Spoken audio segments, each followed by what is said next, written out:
And a corrupt doctor are behind bars tonight after being found guilty of a shocking and elaborate organ harvesting plot.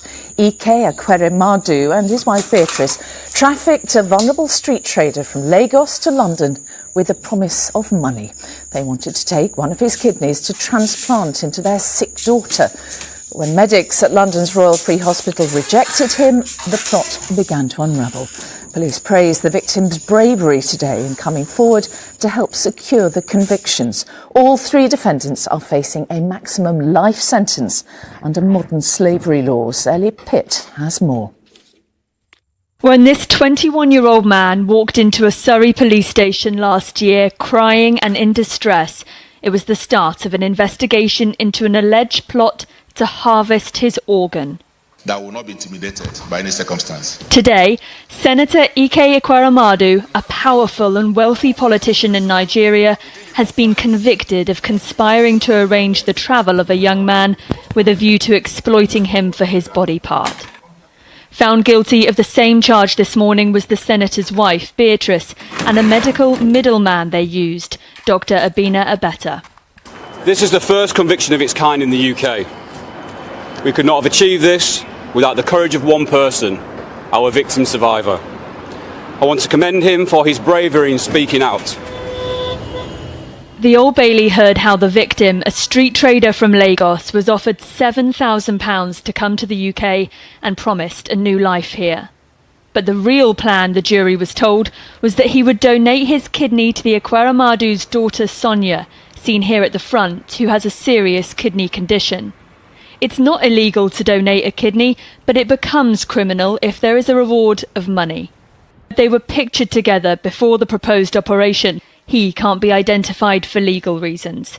Today, Sonia Ikekwere Mmadu cried in court as she was cleared by the jury.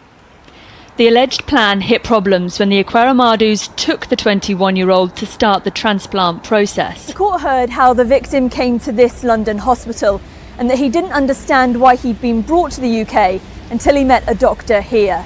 That doctor said the young man was not an appropriate donor because he hadn't had any advice about the risks of surgery and didn't have the funds he'd need for lifelong care. So the operation was refused. The jury was told the Ikekwere Mmadus then continued the search for a donor, and this was when the victim was able to escape. Today, his lawyer in Nigeria explained how his client's life has been changed forever. Certainly, with these things, he can't go back to who he used to be.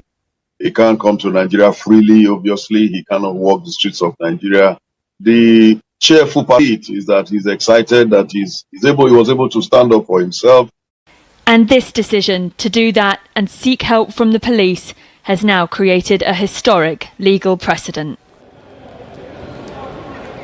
And that's because this is the first case where a conviction has been secured using the organ harvesting element of the Modern Slavery Act, a relatively new piece of legislation brought in 2015.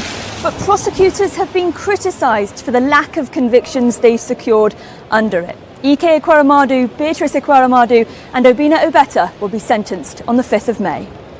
In as much as we blame him for what he did, I think he did what every father would do for their child. So if you want to, aside from the facts that he's a senator, he's been there for so many years. Aside from that, he did what every father would do. So before you judge, you try to put yourself in his position and understand how it feels. Then you can start judging.